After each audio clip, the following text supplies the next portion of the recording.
कृष्ण। गीता अमृतम में आप सभी का स्वागत है। तो हम आ गए हैं भगवत गीता अध्याय 14 श्लोक क्रमांक 10। तो पिछले श्लोक में हमने देखा कि भगवान ने बताया जो प्रकृति के जो 3 गुण हैं ये कैसे जीव को बांध लेते हैं, भौतिक प्रकृति में कैसे बांध लेते हैं। कि सत्वगुण जो है वो ज्ञान से बांध लेता है, रजोगुण है वो कर्मों की जो श्रृंखला है उससे बांध लेता है, और तमोगुण जो है वो प्रमाद से बांध लेता है। तो इस श्लोक में भगवान बताएंगे कि क्या ये गुण अलग अलग व्यक्तियों में अलग अलग रहते हैं। तो इसका जवाब भगवान हमको इस श्लोक में दे रहे हैं। तो भगवत गीता अध्याय 14 श्लोक क्रमांक 10 भगवान कृष्ण कहते हैं, रजस्तमश्च अभिभूय सत्वं भवति भारत, रज सत्वं तमश्च एव तम सत्व रजस्तथा। भगवान कृष्ण कहते हैं, हे भरतपुत्र, कभी कभी सतोगुण रजोगुण तथा तमोगुण को परास्त करके प्रधान बन जाता है, तो कभी रजोगुण सतो तथा तमोगुण को परास्त कर देता है, और कभी ऐसा होता है कि तमोगुण सतो तथा रजोगुणों को परास्त कर देता है। इस प्रकार श्रेष्ठता के लिए निरंतर स्पर्धा चलती रहती है। देखिए भगवान कृष्ण कहते हैं, रजस्तमश्च अभिभूय। अभिभूय अर्थात सरपास कर देना, ओवरटेक कर देना या ऊपर आ जाना। तो कई बार क्या होता है कि जो रजोगुण है वो तमोगुण और सतोगुण को पीछे छोड़ देता है। जैसे होड़ लगी रहती है ना कि कौन आगे निकलेगा, ऐसे कभी कभी रजोगुण है इन दोनों गुणों को पीछे छोड़ देता है। तो रजोगुण का प्रभाव है वो प्रमुखता से उभर के आता है, और कई बार क्या होता है कि तमोगुण का जो प्रभाव है वो ज्यादा उभर के आता है, और कई बार क्या होता है कि जो सतोगुण का जो प्रभाव है वो ज्यादा उभर के आता है उसी जीव में।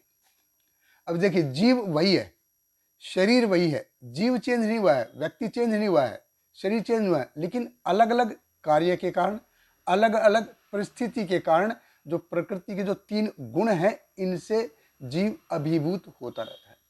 तो इन तीनों गुणों में आपस में प्रतिस्पर्धा चलती रहती है।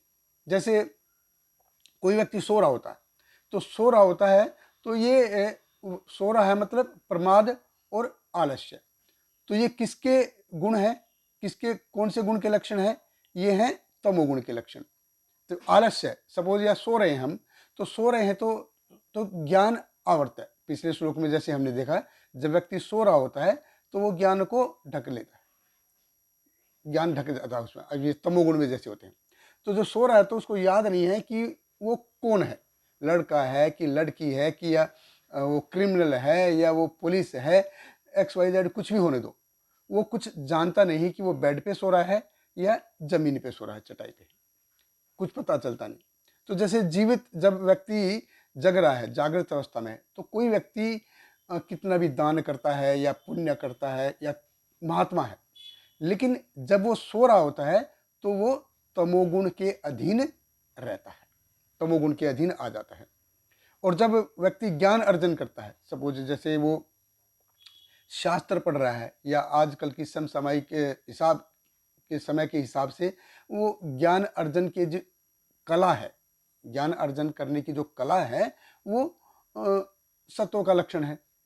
अब इच्छाओं की पूर्ति कर रहा आदमी, मेरे को ये चाहिए वो चाहिए ये चाहिए, इच्छाओं की पूर्ति में लगा है, कार्यों में लगा है, ये रजोगुण के लक्षण है।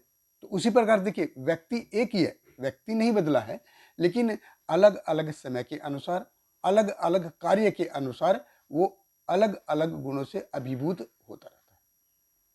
तो व्यक्ति एक ही है, लेकिन इन तीनों गुणों में आपस में प्रतिस्पर्धा चलती रहती है। आपने कभी जैसे गौर किया होगा, तो जब कभी कभी क्या हम होते हैं कि किसी व्यक्ति के प्रति हमको बहुत दया आती है, उसके प्रति बहुत उदार हो जाते हैं, और कभी कभी हालांकि ऐसा नहीं कि उन्होंने हमारे लिए कुछ अच्छा किया, कुछ ये किया, नहीं, लेकिन हमको कभी कभी उसके प्रति दया आती है। और कभी कभी किसी व्यक्ति के प्रति हमको थोड़ा सा चिढ़ सी होती है, या हमको उससे ईर्ष्या जैसे होती है, या उसको देख के हम दुखी हो जाते हैं। हालांकि उन्होंने हमारा कुछ नुकसान नहीं किया है, लेकिन कभी कभी ऐसा हो जाता है। कई बार क्या होता है कि कोई भिखारी को 50-100 रुपये ऐसे ही दे देता है, और कभी कभी क्या होता है कि वही व्यक्ति भाई से बंटवारे के लिए आपस में लड़ाई करता है, और जब लड़ाई करके जब वो ऊब जाता है, दुखी हो जाता है, तो वो उसमें जाके बियर बार में जाके 2 पैग मारता है। ये तमोगुण के लक्षण में आ गए। तो ऐसे व्यक्ति एक ही है, लेकिन अलग अलग समय के हिसाब से अलग अलग गुण आपस में प्रतिस्पर्धा करते रहते हैं, उनमें चलती रहती है।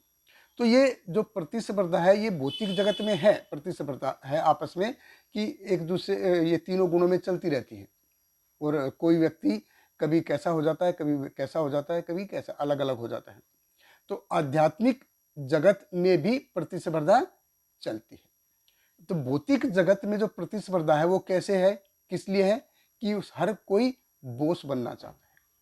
लेकिन आध्यात्मिक जगत में जो प्रतिस्पर्धा है वो है भगवान की सेवा करने के लिए, कि हर कोई व्यक्ति भगवान की अच्छे से अच्छी सेवा करना चाहता है। ये अंतर है असल में आध्यात्मिक जगत में और भौतिक जगत में। बहुत बहुत धन्यवाद। हरे कृष्ण। श्रील प्रभुपाद की जय। Hare Krishna, Hare Krishna, Krishna Krishna, Hare Hare, Hare Rama, Hare Rama, Rama Rama, Hare Hare.